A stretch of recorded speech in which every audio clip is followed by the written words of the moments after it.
Hey, Ed Socia here, joined again by datacenterHawk's Montana Myer for episode 3 of our North American Regional Podcast. We over here at datacenterHawk provide deal-backed data center real estate intelligence globally through our platform and through our experienced team to help people make better decisions around data centers.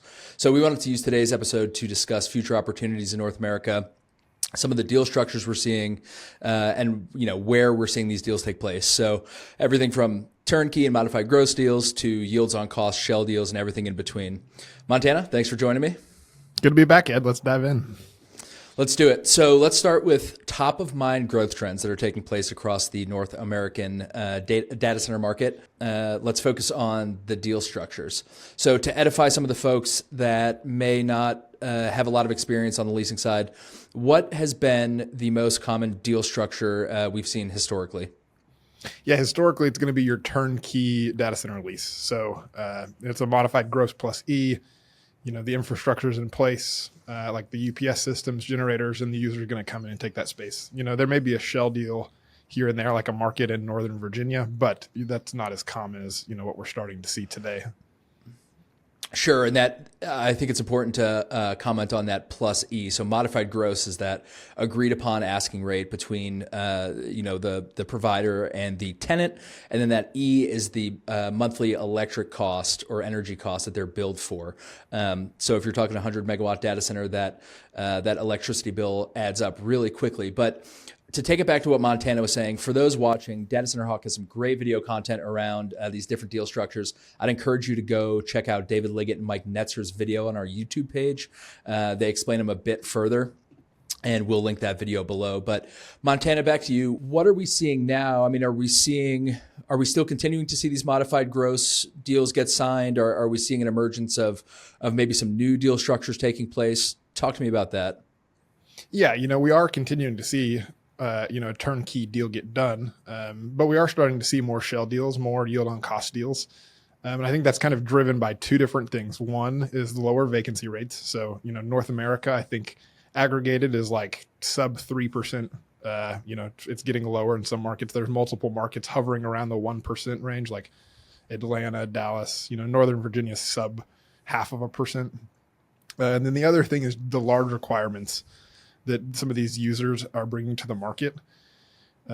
If I'm a data center provider trying to meet one of those requirements, you want to be flexible to help meet the requirement of the user. And so that may be, a combination of shell and turnkey. And so we're starting to see a bit of both in the market.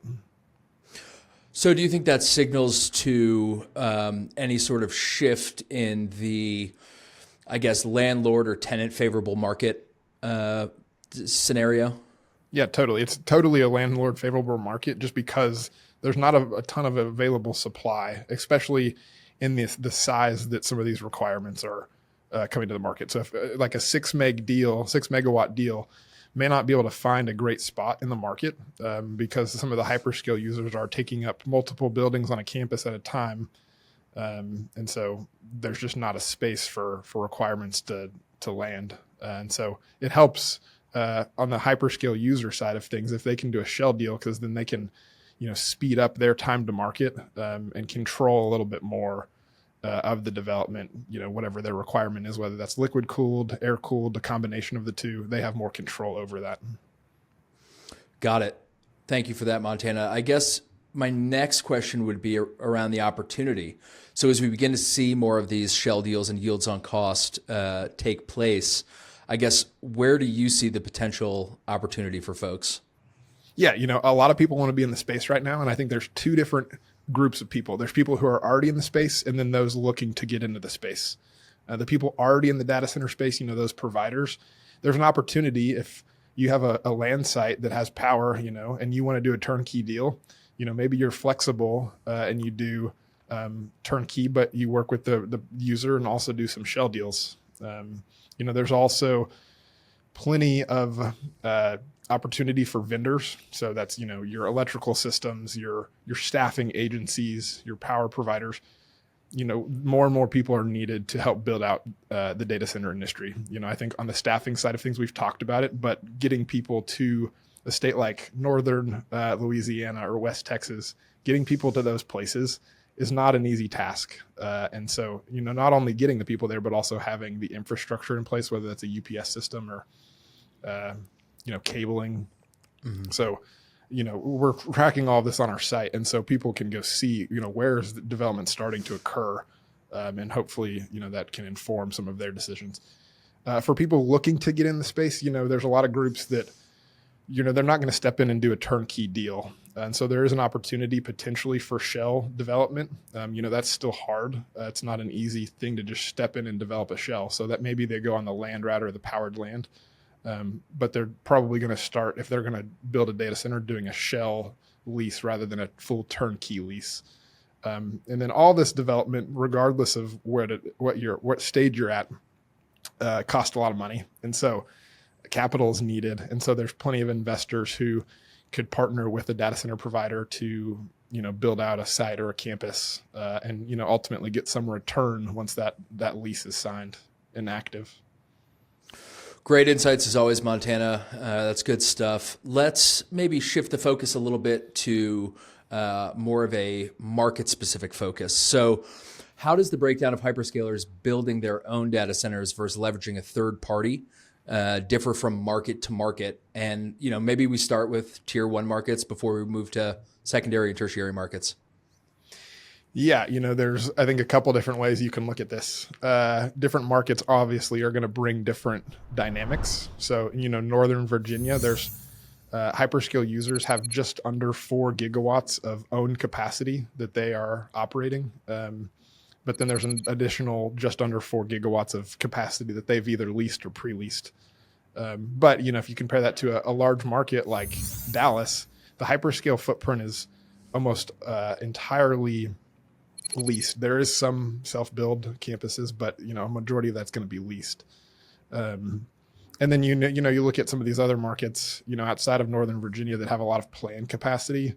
The user stepped in and leased a bunch of space initially, but they have all this backlog of capacity in a market like Atlanta where there's, over 3 gigawatts of planned hyperscale capacity that they would own, or even like Phoenix where there's, an existing presence, but they still have plenty of room to expand within the market. That's interesting, Montana. It's my understanding too that on the colo side, Dallas just eclipsed Northern Virginia for planned capacity. Why do you think that is? Yeah, on the colocation side. Yeah, part of it is there's a couple of things. I think one, pre-leasing has just been high in Northern Virginia, and so that's taken some of this upcoming supply off the market. Two, Dallas has a lot more land. There's just more room to expand, and the land's cheaper than you're going to find in Northern Virginia. And there's also a power delivery aspect. I think, I recently learned that ERCOT, the Electricity Reliability Council of Texas, is not subject to the federal regulations from FERC. That's right.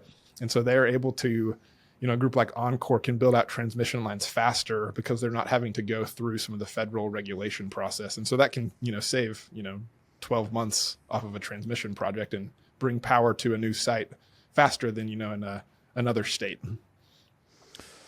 That's fascinating, Montana. What we've seen, I guess, in recent years has been this flight to power. We've said it a million times. Seeing folks leave these tier one markets and look to build in tier two markets or even tertiary markets.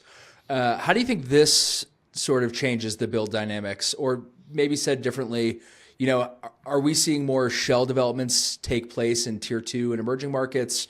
What does that sort of shift look like? Yeah, there's been a couple cases where shell development has occurred outside of, Northern Virginia, where a majority of it's taken place. I think Mike Netzer said a stat the other day that there's, like 130, shell deals basically, and 100 of those were in Northern Virginia. So there's a few outside of Northern Virginia, and I think we will start to see more. A market like Minneapolis, there's a lot of planned capacity, and then there's some of these groups that are underway with a land site that, could potentially do powered shell. Another market that I think we've seen a huge increase in demand for is Columbus. It's grown, 540% on the colocation side of things in the last year. And there's still a large amount of planned capacity, and all of the hyperscale users have owned and operated capacity there. And so there's qualities like a market like that could be attractive for a user who wants to deploy more capacity in a market to, do a shell deal. That makes sense. Now, I guess how about maybe some more emerging markets? Where do we see the opportunities there? And, I know internally we've discussed Pennsylvania quite a bit. The western part of PA has come up several times in recent conversations. Can you touch on that? Yeah, I think Pennsylvania is attractive. There's the nat gas side of things is an attractive quality of the market or the state, I guess. There's more land just in some of those more rural spots in Pennsylvania. Charlotte, I think we'll see a lot of growth. There is maybe some delays with the utility provider there. That's right. But we could still see development, maybe further outside of Charlotte, like the city of Charlotte. But it's a great alternative market to Atlanta and Northern Virginia. It's right in between those. So that makes it, attractive for an East Coast workload. Denver is another market that I think that comes to mind. We're starting to hear of more groups looking at land, to the east of Denver and like Aurora.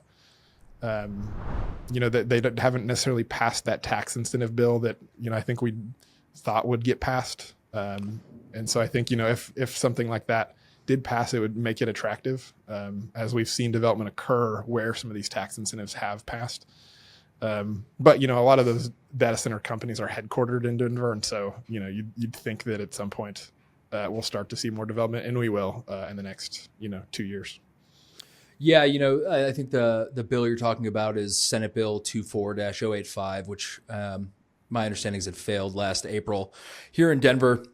And for those listening, I sit in the Denver market, so I would love incentives to be passed so I can get on one less airplane when it comes time to go do a tour. But Charlotte and Pennsylvania are both really interesting. Montana, thanks for bringing those up. I think you touched on it. Pennsylvania, the entire state sits on a bed of shale, or the majority of the state sits on a bed of shale. And now that we're seeing the adoption of nat gas, it's certainly opened the lines of communication for development there. And then when you roll in the adaptive reuse piece, sort of that sustainable brownfield development, I think Pennsylvania is ripe for the picking. And then Charlotte's a great one. We're planning to ship the Charlotte market here in the second quarter at datacenterHawk. The integrated resource plan that Duke Energy Carolinas has is very attractive. There's a hyperscaler going there in a big way, and there's access to subsea cabling. So all three of those make sense to me for sure. Montana, this has been great. Always appreciate you sharing your thoughts and your insights. Thanks again to those who have tuned in. Join us again for episode 4. We're going to dive into how to leverage data and market insights to prepare for your future expansion and shifts in demand. So we will see you on the next one. Thanks. See ya.